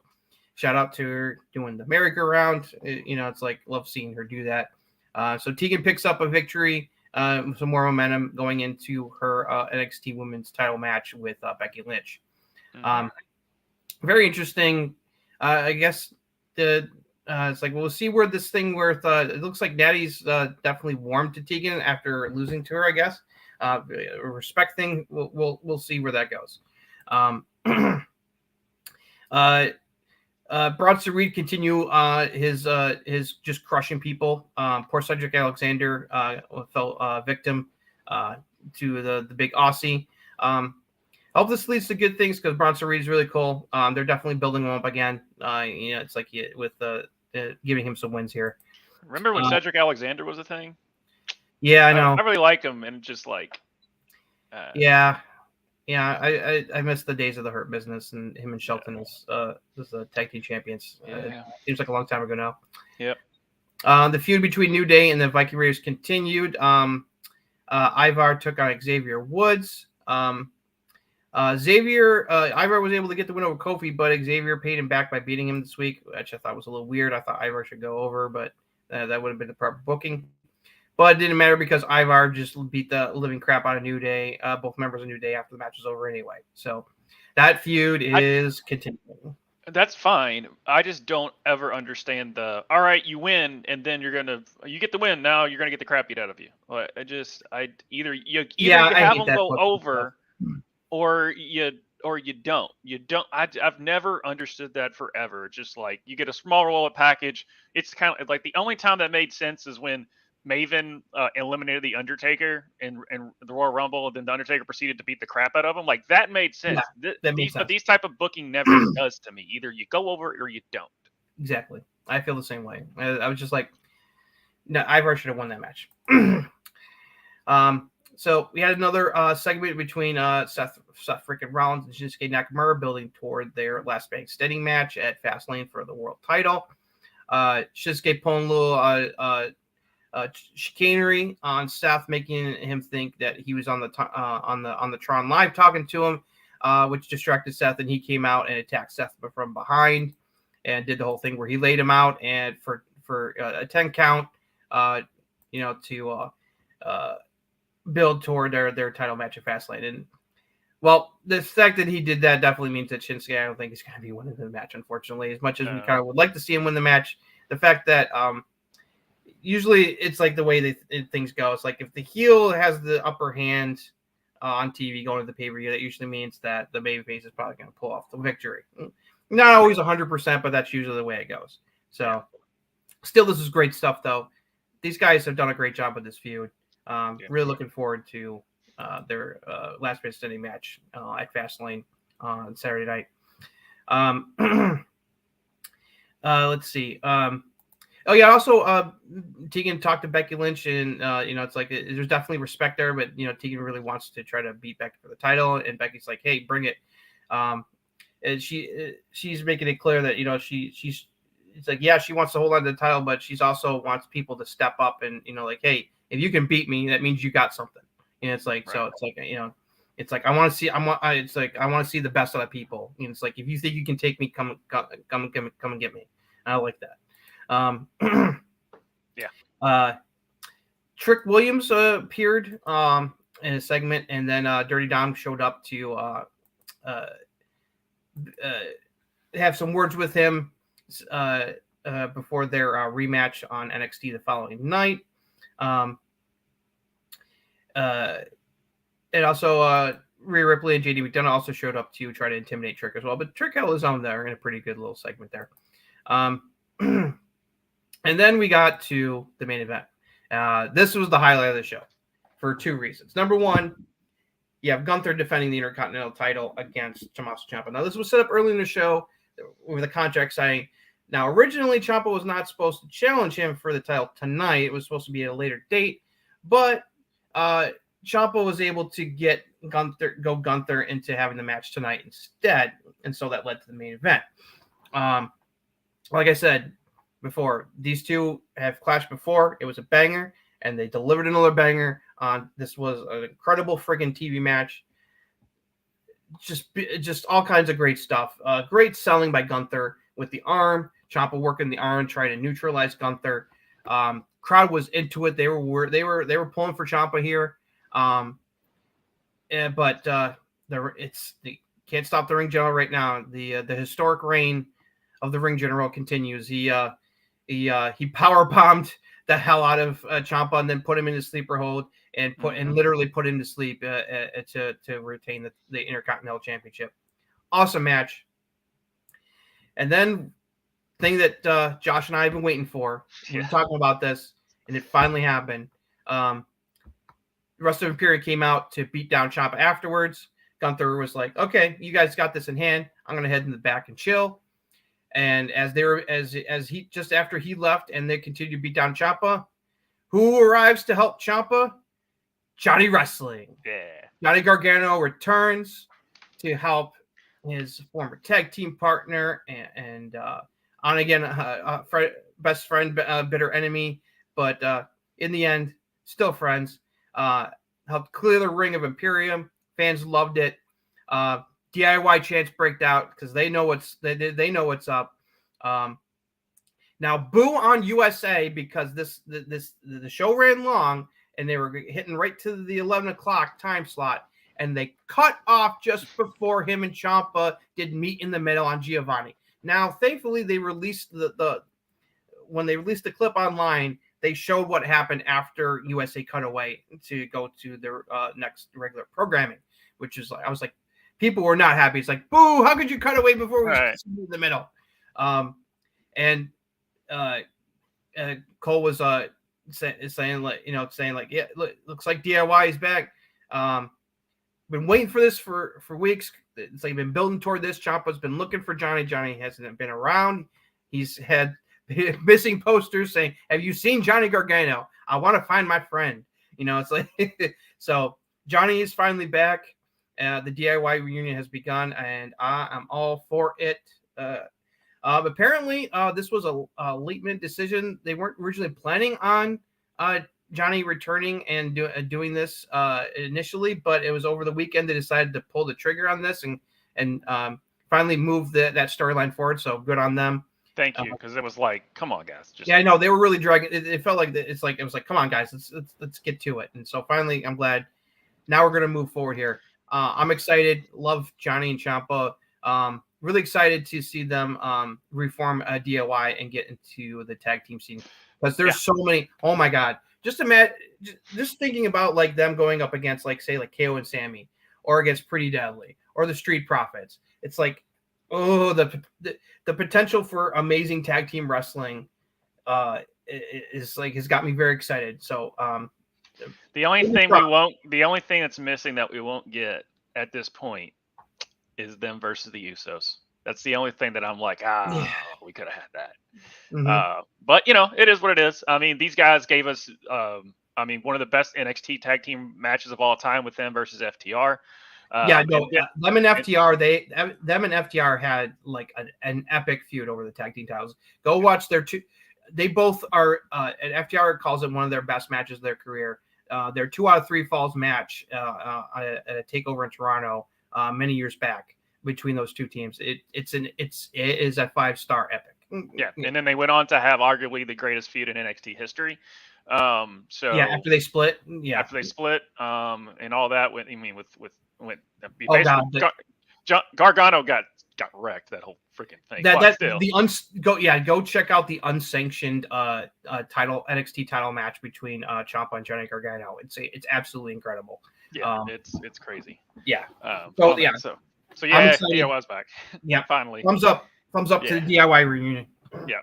All right. So I guess we will wrap up with NXT and what's kind of going to be a crazy Tuesday next week. So I will let you take over for the NXT recap real quick, and then we'll be back, and I'll be back with you to chat about what's the no holds, all hands on deck NXT Tuesday night. Yeah. We're gonna get to that because it's like once we go over this and who's showing up. It's like, wait a minute, why is this NXT so loaded? Well, there's a reason. There's a reason. So NXT this week kicked off with Becky Lynch coming in to Hero's Welcome. She was saying that she's doing exactly what she wanted to do while she's NXT champion. She wants to be a fighting champion and also try to help elevate by bringing out the best of people. That it's like if you're gonna beat the man, you gotta have the fire and desire. It's like to do it. And so a string of women came out wanting to get their shot at Becky for the championship. First was Lyra Valkyria, fellow Irishman, who recently teamed with Becky against Tiffany Stratton and Kiana James. She did a great job telling a great story about how Becky inspired her to get into wrestling as a fellow Irishman, and that she really wants nothing more than to challenge her for the women's title. Then Indy Hartwell, former NXT Women's Champion, came out and staked her claim, saying that, hey, if Becky is on Raw like me and can come back to NXT, so can I. And besides, I had to vacate the title due to injury, so I never lost it. So I should get dibs here. And then Roxanne Perez came out and was like, no, it's like I should. I want you, Becky.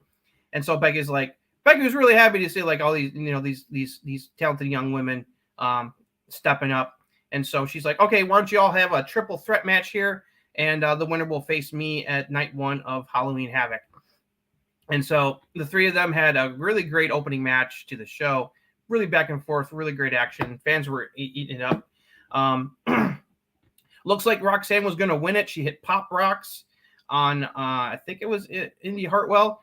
But Kiana James came out of nowhere and dragged Roxanne out of the wing and attacked her. Becky came up from the commentary desk to help Roxanne out and beat Kiana James down. But while that was happening, that allowed Lyra Valkyria to come off the top rope and hit Indy with a big splash, and she pinned her to earn the title shot against Becky at the first night of Halloween Havoc. And that's going to be a hell of a match. Lyra Valkyria is really talented. I know a lot of people just playing Josh Clued that, Roxanne didn't get the title shot, but she's going to eventually get another shot for sure. She's got a whole new program because Kiana James is out for Roxanne's head. And so that's going to be a feud that's going to keep her occupied for a little bit. Because later in the show, Kiana James was like, she explained why she screwed Roxanne out of the title shot, saying that, she's tired of everyone talking about how great Roxanne is and that she's better than Roxanne. And she's going to do everything she can to dismantle her.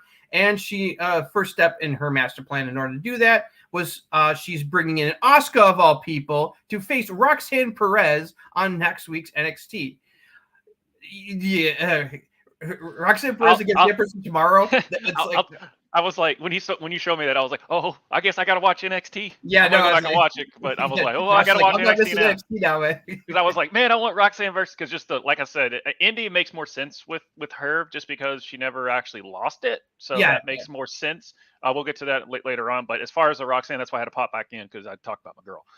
So she was biased. Justin knows I'm a huge Roxanne mark, stan, whatever you want to call it. She's the closest thing to AJ Lee, and I've been missing AJ Lee ever since she left. So she's like the closest thing that reminds me of AJ Lee. That's why.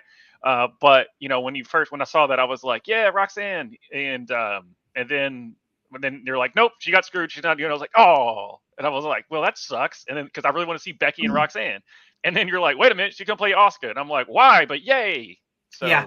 It's like, well, yeah, it's like Kiana James is trying to ruin Roxanne's life here, and she's bringing in the big guns to try to hurt Roxanne some more by try to feed her to Asuka. We're gonna find out if Roxanne is ready for Asuka next week. Yeah, I'm really looking forward just to see that level of female wrestler and how Roxanne is. Just to that's a very good measuring. I'm very excited to see Roxanne take on Asuka. That could be a banger match next week. Elsewhere, Ilya Dragunov came out dressed all nice and saying that he's finally achieved his dream of being NXT champion. The Czar is on top once again, but he also commended Carmelo Hayes for being a worthy opponent, fighting champion.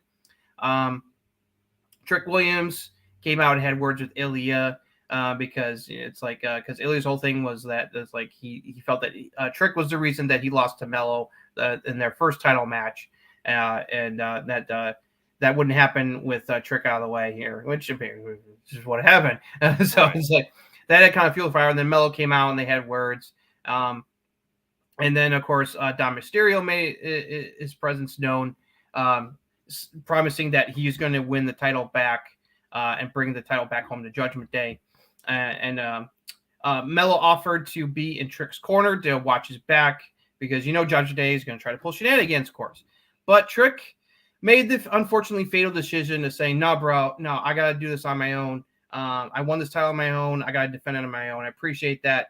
But I don't need you watching my back this time, which Melo was not, was disappointed, but he decided to respect his decision. Well, of course, Melo's trying to figure out what he's going to do now. He's lost the title.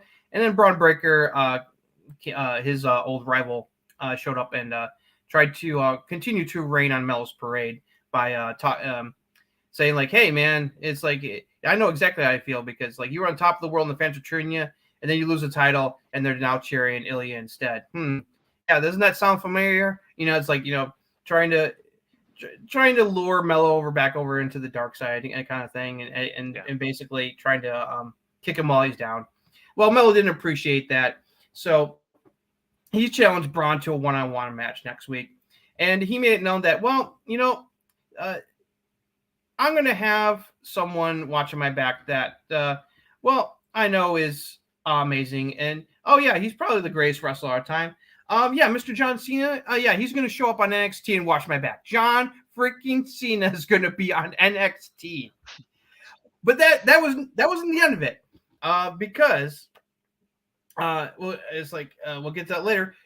Someone else from the main roster is coming down to be in Braun's corner. That wasn't revealed until the end of the show. It's like, okay, all right, first Asuka, then Cena. And then they announced that Cody Rhodes is going to show up next week on NXT for a special announcement. For a big, special, major announcement. And I was sitting there going like, what? Jesus, what the hell's going on here? And then I remembered, because of the Major League Baseball playoffs, AEW Dynamite will not be airing on Wednesday next week. It's going to be airing on Tuesday at the same time as NXT. Yeah. Gee, now everything kind of makes sense, doesn't it, ladies and gentlemen? So I'm not saying that they're still bitter because they lost the Monday Night War to AEW, but this card is very telling that someone is a little salty over there at the WWE. Plus, it feels like, it's kind of get the feeling WWE wants to try to beat Dynamite in the ratings next week on Tuesday when they're head-to-head. Yeah. Plus, that with with Baron Corbin, obviously, Mustafa Ali apparently was not anybody in NXT's call to release him. They were planning they were on not him happy. winning. Yeah, Shawn Michaels and them were not happy that. They were planning on him winning the. It was him that was supposed to beat Dom at Right. No Mercy for the title, not Trick. Right. So it's like Trick winning the title on Dom was a pivot because the original plan was Mustafa Ali was going to beat him for the title at No Mercy. And then, but the thing is, the reason they have these other main roster stars come back and like have Becky on and stuff like that is because it's getting to the end of their TV deal, so they're trying to kind of fluff the numbers to see like, hey, we're worth the investment. That's the other thing too. It's like, and it's been working because with Becky's gotten the rating numbers back up, and so we'll definitely see what kind of rating they're going to get because like not only Becky going to be there, but then.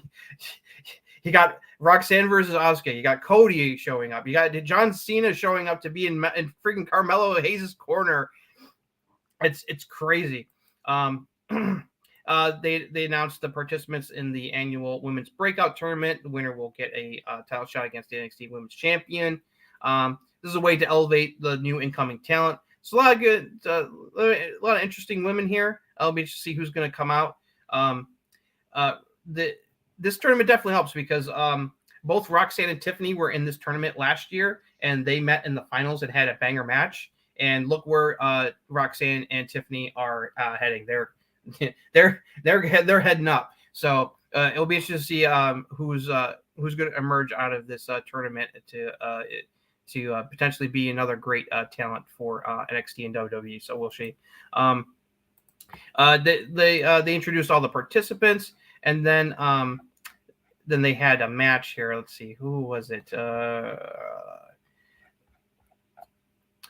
Here is it was Kelani Jordan. She won the first match in the women's breakout tournament.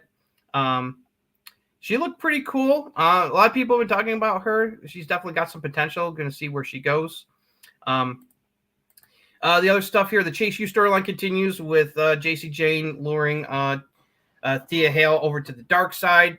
They're teaming up now. She's basically she's taken Thea and basically turned her into her replacement for Gigi Dolan. And she's like grooming her to be like her. They're dressing a lot alike, it's like, and she's acting a little more heelish. It's not a full heel turn yet because both Andre Chase and Duke Hudson are still there and try to look out for her. So it's going to see where the storyline's going to go. They were in their corner for a tag match, which they won. Then you had a grudge match. Gigi's been feuding with Blair Davenport. Thank God it's like Gigi got a big win, beat Blair. But this feud is now where like Blair was like not happy. She actually attacked the referee after the match. So Shawn Michaels is definitely going to punish her for that storyline wise. But Blair was not happy that she lost. So this feud is definitely between those two is definitely not over yet. But it was nice to see Gigi Dolan get a win. I'm a big fan of hers. So I'm hoping for more good things for Gigi going forward. Baron Corbin came up to Ilya Dragunov backstage and let him know, I'm coming for you, bro. I want that. It's like I never won the NXT championship. I want that championship. I'm coming for you. So that, I mean, say what you will about Baron Corbin, but he can bring in the ring. So him versus Ilya Dragunov could potentially be a sleeper hit match. Baron Corbin, for as much as people roll their eyes and stuff with him, he's kind of like R-Truth in that dude. I don't see how they ever will not have Baron Corbin on a WWE roster unless he just doesn't want to do it, because he's that good in the ring and that safe that he can put on a good match with anyone, and he's decent enough on the mic, and he can always be a good solid heel because his voice is just annoying as it is. So just don't come after me, Baron. You're really tall. But no, that's why I was just like, Baron Corbin, I'm always fine with, because I know he's going to put on an entertaining match, and he's going to put on that annoying heel persona, which right now he's getting cheered, which I never thought I'd say about Baron Corbin in the same sentence. But that's why I still don't understand why they were like, well, we released Mustafa Ali because we didn't want to pay him. We're never planning on bringing him back up. So you're planning on not bringing back up Baron. You kept him.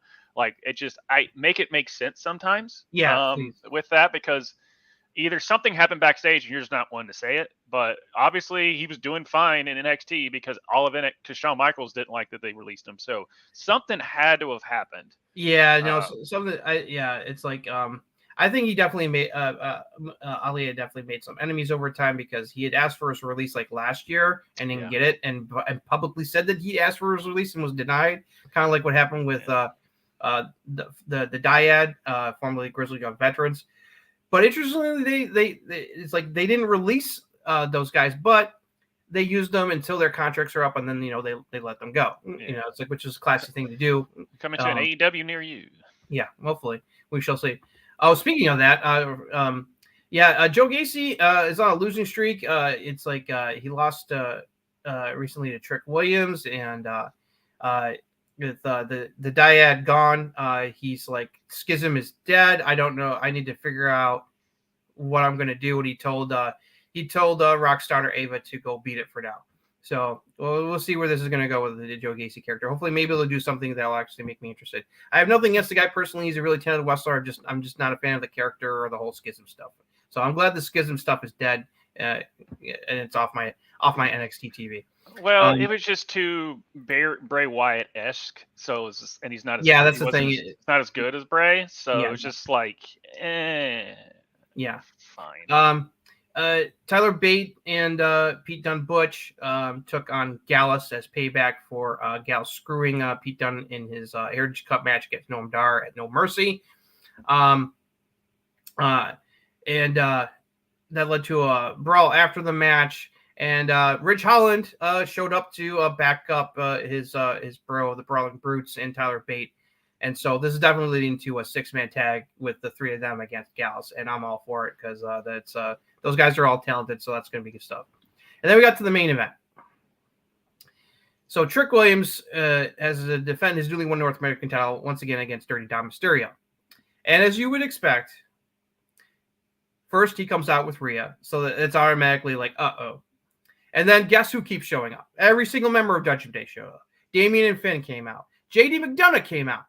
And they all took turns doing everything they could to cheat the F to win to help Dom win the title back. And Trick escaped the first couple attempts, but eventually the numbers game won out for Judgment Day. And big Money in the Bank blow to his head from the heels allowed Dom to hit the frog splash and become once again the NXT North American Championship. So now this makes sense storyline wise. It's like there was a misstep, and so Judgment Day decided to correct that misstep, and also further that it's leading toward JD becoming part of the group because he came out to help them once again. So it's like it's building toward him officially joining the group at some point here in the near future, especially with a potential War Games match around the corner. And we hope. But I feel obviously they wanted to elevate, like we said, this is a pivot because originally Mustafa Ali was supposed to beat him at the pay-per-view before he got cut loose in the releases batch. So they pivoted and they decided to have Trick win instead. And obviously it was meant to elevate him, which is a good thing. It's just unfortunately it's like, it was obviously not meant to last. And now that I get what the intention was, is like they wanted to elevate him a little bit, and then it's like the fans get more behind him because now Judgment Day completely fucked him over and put the title back on Dom due to doing every cheating trick in the book they could to help him win the match. So Judgment Day still has all once again dripped in gold, and Trick got screwed. So. Yeah, I told you when you were texting me the results and stuff, and I was just like, I stuck. I don't like when they do that. It's kind of like I remember when Matt Cardona once Matt Ryder, he had his WrestleMania moment and then immediately dropped the title on Raw the very next night to The Miz. I'm like, I get it. You have their moment, but they immediately just tell him like, but here's your place.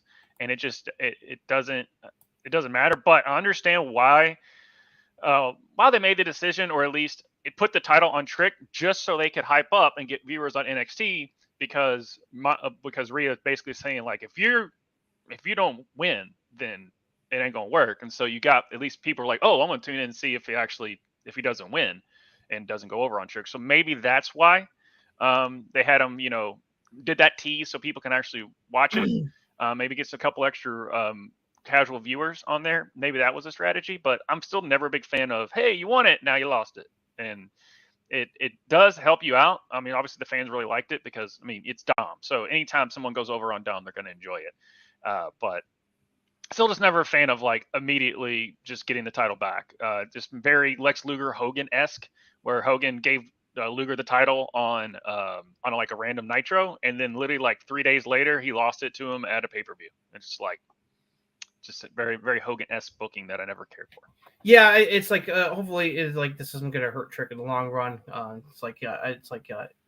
He's really talented. I really like him. So so we'll see where this goes. It's like I wasn't shocked, but I was also kind of like, well, it's like you could let Trick have the title for longer than a few days. It's like, right. But that was not the end of the show. As Judge Day was celebrating, all of a sudden, you hear a familiar voice. Hello, my name is Paul Heyman. Paul Heyman appeared in a pre-recorded segment where he said that, well, he heard about John Cena coming down to NXT to help out Carmelo in his match against Braun Breaker next week. And so, since John Cena is involved, well, he said that the Tribal Chief has authorized him to go down to NXT and to help Braun Breaker out. And so Heyman will be in Braun Breaker's corner for this one-on-one match. So it's like, first Asuka, then John Cena, then Cody Rhodes, and now Paul friggin' Heyman are all going to be on NXT next week. It's like they are really loading up the show to go head-to-head with Dynamite next week. It's ridiculous. But I love it. It's like as a wrestling fan, great. It's awesome. I love all these. Yeah, for us, it's great because this NXT show is going to be pretty wild. I mean, you got Roxanne versus Asuka, you got Mello versus. Oh, lost you there for a second. With Cena and Heyman at ringside. Very interesting to see what this announcement from Cody is. I wonder what that's going to be about. It's got to be something NXT related, and it's very interesting because Cody has never actually appeared on NXT ever. In fact, he said for a long time he could barely even set foot in the Performance Center because it's like because of his dad. Mm-hmm. It's like that's where Dusty helped mentor so many of the stars we have today, from both women and men. And it's like they named they had the Dusty Cup, for tag teams to get a title shot and try to make a name for themselves. So it's like he had a hard time even setting foot in the Performance Center. But that was a while ago. Now he's kind of past that. So it's very interesting to see that what Cody's going to say here. I have no idea what this announcement is about, so we're going to find out. All right, Cody, what's your special announcement? I'm going to SmackDown. No kidding. All right, thanks for showing up for NXT. Just to say that. Yeah, no, that's him going to SmackDown. He's not going to announce that on NXT. So I'm very curious what that's going to be. Now they didn't. The next NXT pay-per-view is Deadline in December. The Iron Challenge match is going to make its return. That this new match concept that HBK and them came up with, they introduced last year. It's a very interesting concept.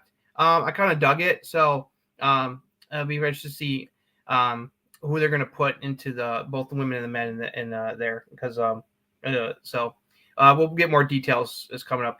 And they're obviously going to be building some more matches for the 2-week Halloween Havoc later this month. The big one, of course, is that Becky's going to defend the title, assuming she gets past Tiki Notch, which most likely she will. She's going to be defending against Lyra Valkyria. I told Josh, I've become a big fan of Lyra. She really impressed me when she had a little mini feud with Rhea Ripley. It's like Rhea was like, hey, I think you got potential. And you want to prove yourself, fight me. And she took it to Rhea, even though she didn't beat Rhea. She gave Rhea a fight, and Rhea was impressed. So it's like she won Mammy's respect. Right. So they definitely see a lot in her. She's really talented. So that's going to be a really cool. That's going to be a really cool match between her and Becky at Halloween Havoc. It'll be interesting to see whether matches they're going to set up for that in the coming. We'll probably get more of that next week in this big NXT show for what they're going to do for the Halloween Havocs before they get into building up for the Deadline pay-per-view in December. So very interesting NXT, especially with the reveals about like all the big name people from the main roster coming down to try to help boost the ratings. And it's very interesting to see what's going to happen next week with this loaded NXT show against AEW Dynamite. Yeah, I just remember I watched the clip when of Paul Heyman doing the announcement. It kind of sounded like he was at first. You're like, is Roman really about to show up on NXT? And he goes, "That's my thought." I was like, yeah, the way he was building, I was like, is Roman about to show up on NXT? And then they were like, me. I was like, oh, okay, still cool though. It's still cool, yeah. I was just like, wait a minute, is the tribal chief going to arrive at NXT now too? What the hell? Yeah, this is wild. It's like Dynamite happened tonight. I was able to catch some of it before the show started. The Powerhouse Hobbs is now with Don Callis. Yeah. One of the big things is that Jericho and Omega won their rematch against Don Callis' family. Unfortunately, Sammy was not cleared to compete, and so they got a substitute. But they won the match. But then after the match, Powerhouse Hobbs came out and laid out Jericho and Omega and showed that he is now aligned with the Don Callis family. It's a big thumbs up. Powerhouse Hobbs is awesome. Great addition to this new faction. That it's like he deserves it. He deserves to be in the main event. And I think Tony Storm, I saw in the background. So Tony Storm, I think, went over Sky Blue. Yep. Tony's killing it with. She's now going by. It's like she's decided on her moniker is timeless. That she's timeless. She's timeless Tony Storm. Okay. Continuing the classic Hollywood starlet diva persona that she's gotten. She's just killing it. Yep. And then Jay White and MJF are official. Bullet Club Gold lured MJF into a trap where they did a 4-on-1 beatdown. Switchblade stole the AEW title belt from MJF and challenged him to a title match at the next AEW pay-per-view Full Gear, and MJF accepted. So that's going to be a hell of a title match. Yep. And then last thing I saw just now online when they posted it. Basically, Edge. Call him Edge. I don't care. Just go with it. Yeah. Edge came out, obviously, just basically saying how happy he was. Blah blah blah. Christian comes out. They hug, and as they're embracing, Christian puts the mic up to his face, his mouth, and goes, "Go F yourself." Because Edge was basically like, let's team up and one more time and show everybody why we're one of the greatest tag teams of all time. and Christian pretended to do it and then told him to go F himself, much to Edge's disappointment. So they're no surprise they're building toward Edge one-on-one with Christian in the near future. Now that Christian's made it clear that he's not happy that Edge is here. And so we haven't seen Edge. We haven't seen an Edge versus Christian match since 2008. I know it's been like more than like 15 years since they last did a match together against each other. It's like the last time they were actually in a ring together was the 2021 Royal Rumble, I think. Yeah, when Christian made a surprise appearance. When Christian made his return after he had been cleared to finally be able to return to the ring after he thought that he had been retired due to injury. So right. The other thing, let's see, Fenix beat Nick Jackson to keep the international title. Wardlow returned, which was a surprise. Completely squashed Griff Garrison, power bombed him into next year. Who the fuck is Griff Garrison? Sorry, I had to bring that back. Yeah. Yeah. Some other matches happened, but that was the big highlights of this Dynamite here. Edge will be taking on Luchasaurus on the Tuesday Dynamite next week. They also got some other big matches. They announced Bryan Danielson and Swerve. No, Swerve's taking on Daniel Bryan. The winner will get a shot against Christian for the TNT championship. I think Saraya's going to defend the women's title against Hikaru Shida, so that is potentially be a really good match. So yeah, no, it's a good solid looking Dynamite. It's gonna be very, like we said, with the way they've loaded up NXT with the big names and the big guns. It's gonna be very interesting to see what the rate's gonna look like for both shows next week. So it's gonna be very exciting. I don't know what I'm gonna do. It's like which one I'm gonna watch live and which one I'm gonna have to watch later. It's like I ran into that same problem back in the days when NXT was on the same night as Dynamite. And that was back during the Black and Gold takeover offices era, which made it really hard choosing between the two shows. Yeah. I basically just go back and watch. I have them recorded on one, and then I go and I have Peacock, so I just go and watch NXT on Peacock. So yeah, I'll probably watch Dynamite first and record NXT, and then watch NXT afterwards. Yeah. So. It's not like you couldn't record stuff like it is. The recording nowadays for a Monday Night War is a lot easier to catch both than putting it back and forth. Yeah, thank God for the DVR. Seriously. Yeah. So, anything else? I think that is it. I think that's it. It's like, man, it's exciting times we are living in as pro wrestling fans with. Just the matches that both companies are putting on, the feuds that are going on. There's so much good stuff going on. So many, and it's fun seeing like people that we really like are starting to rise to the top and getting their due, and just like the really talented people that are going to be stars in the near future, like Carmelo Hayes, Tiffany Stratton, people like that. So it's like it's good. It's fun, man. I'm happy. It's like it's I know for the people that complain about like. Going this way or that way and them loading. I'm like, it's a great time to be a wrestling fan. If you're complaining right now, then I don't know what to tell you. Yeah, I just don't. But I think that would be it. So thank you all for joining. Obviously, go check us. This is obviously Ruckus Wrestling. We are doing some branding and stuff, so be on the lookout for a new vamped show as far as all that going forward. And thank you so much for joining us on this very, very, we're just kind of kicking off here. I think we're about 7 or 8 shows in. It's always been a pleasure. You can also join us at, we're on obviously all the socials at Ruckus EV. And we're also join our Patreon at patreon.com/Ruckus EV. As Bobby Burger says, come on board and join the rocket ship and enjoy the ride. And Justin, it's always a pleasure. And we will see you all next time. He's